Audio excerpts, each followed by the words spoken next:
We won a game! Right about now, the Funk Soul Brother. Check it out now. The Funk Soul Brother. Right about now. The Funk Soul They're gonna run out of cheesehead soon! The Funk Soul Brother. Right about now. The Funk Soul Brother. Check it out now. The Funk Soul Brother. Right about now.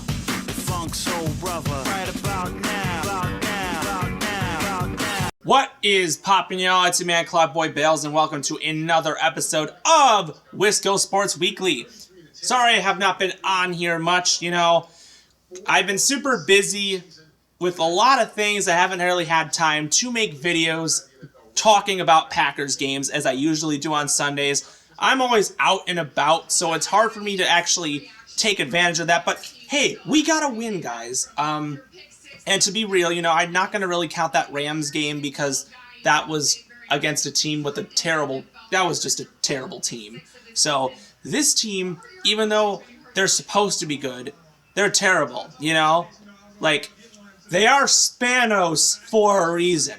So, let's be real. I mean, there are some things I could have looked at and said, you know what, I wish we could have did this, I wish we could have done that, but I think Love probably played the best game of his career. 27 of 40, 322 yards, 2 touchdowns, only sacked 3 times, and a 108.5 quarterback rating. It's great to see him actually stepping up and making throws. Yes, this is against one of the worst pass defenses in the NFL. But regardless, he did step up when we needed to. Jaden Reed, 3 carries, 46 yards, leading the day on the rushing and a rushing touchdown. A.J. Dillon, 14 carries for 29 yards and 3 catches for 32. Looks like he's going to be the primary guy. I'll get to that later. Aaron Jones, 4 carries, 14 yards and a catch for 3. Andy Wilson, 3 for 12. Both injuries for Jones and Wilson, and yes, I'll get to that later. Dontavion Wicks, 3 catches for 91 yards. Romeo Doubs, 5 for 53 and a touchdown. Jaden Reed, 4 for 46. Tucker Kraft, 2 for 32. Musgrave, 4 for 28. Christian Watson, 2 for 21, and the other touchdown. Not much from everybody else, but, a couple things, but it did whatever. Jonathan Owens led the day with 8 total tackles. Wasn't a great day overall for him, but you know what? I guess he led the team. Campbell had 7. Nixon had 7. Walker had 7. Not much of a tackling perspective. Couple no turnovers out of either team. Anders Carlson went 1 of 2 from field goals and 2 of 3 from extra points. Not a great day from his standpoint. But you know what? This game was off to a slow start. We slowly got into this game. The home crowd had our backs. I think we were doing exactly what we needed to do in this game. Justin Herbert, on the other hand, 21 out of 36, 260 yards, 2 touchdowns. He was sacked twice. It was, I'm going to see who, I think it was Rashawn Gary and Carl Brooks with both the sacks. Justin Herbert, 21 out of 36, 260 yards, and 8 carries for 73 yards. Seems to be when he's playing in a Wisconsin team, he seasonally just runs. Austin Eckler had a very quiet day, only 10 carries for 64 yards and 2 catches for 6 yards. Keenan Allen had a monster game, of course, as he always does. 10 catches, 116 yards and a touchdown. Donald Parham, 4 for 57. Sion Smart, a catch for 51 yards. That was a touchdown. Quentin Johnson had 2 for 21, including that big drop that would have put them in field goal range, but he dropped it, and they choked, as they always do. Aguilar also had a fumble, not much to be honest there. Kenneth Murray had 10 tackles, Eric Kendrick had 9, and Aloy Gilman had 9.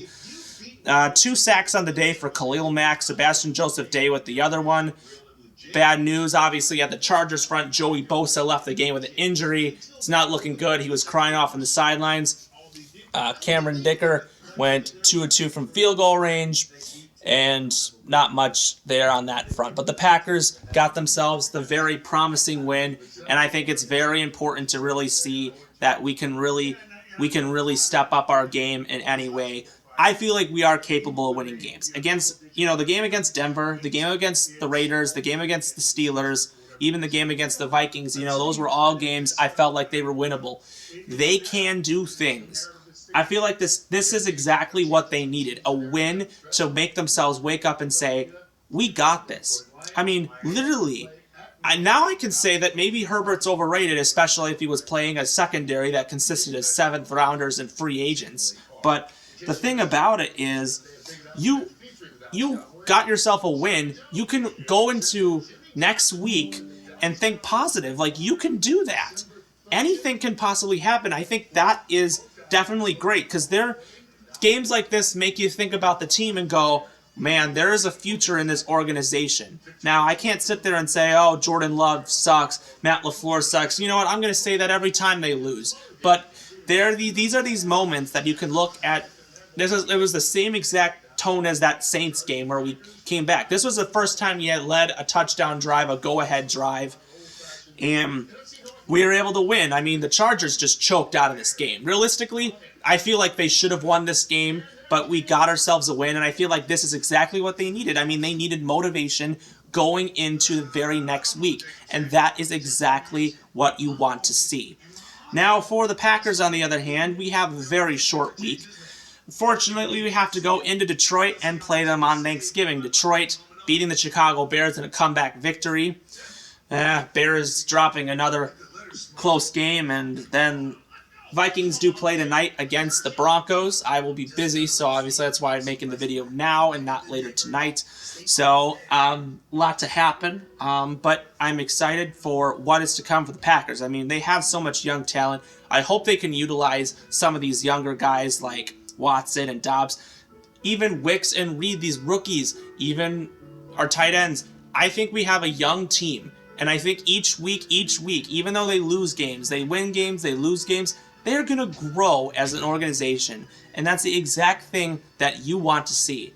And I think deep down, I am super excited to see what's going to happen in any situation given. So, to finish off, obviously we saw this game was filled with tons of injuries. And obviously we saw a lot of people go down. Devondre Campbell, a couple people on the maybe offensive line got shaken up a little bit. Some defensive guys got shaken up. You're sitting there like Nixon got shaken up. I was like, oh gosh, this was a very bad defensive game. And the big one was Aaron Jones, who I think was starting to finally find his groove after, not being injured to start the season. But they're saying it's a knee injury, and you know what? This is every fear that we assumed would possibly happen. You don't want to see him get injured because, he is the heart and soul of this team. He is everything you want to see. Looks like Dylan will probably be the cattle of this team. But Jones is losing him possibly for the season. From the looks of it, it was not a good-looking injury because I saw the knee kind of.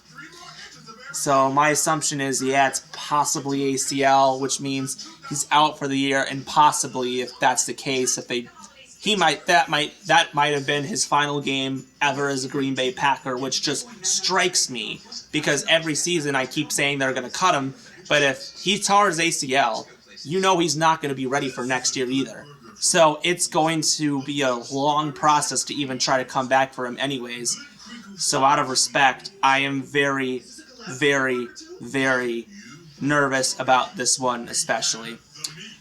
But you know what? Gotta keep optimistic. I think once we find out more information on this front, I will post a video, obviously, on Aaron Jones to see how he is, or if it's a season-ending injury, then I'll have to give my intake and thoughts on that, because there's a lot I think I have to bring up for this specific moment. Also, I will talk about some Brewers free agency things. Obviously, this is a big moment for the Brewers in free agency. We obviously saw some things go down, but it's crazy. It was a good week. Last week was really bad. This week was good. Saw Bucks win a thriller. Badgers are bowl eligible. They still keep that streak alive, and the Packers win a game. You know what? I'm glad we finally had a good week, and I think that's what we can all agree on. So if you like what you see, subscribe below, comment with your thoughts. Enjoy your Thanksgiving. Hopefully the Packers win. I mean, what do you expect? As much as I want to sit there and enjoy a holiday without watching a football game, I thought the last 2 Christmases I was like, hey, we don't play on Christmas, but of course we play on Thanksgiving, yay, and New Year's Eve, yay. But you know what? We'll be okay. But we have a lot to really think about here going forward. couple days to rest up, and we'll see what happens against Detroit on Thanksgiving. Probably no video made until Friday, or that night, so we'll see what happens. If you like what you see, comment below, subscribe with thoughts, and we will see you next time. Go Pack, go.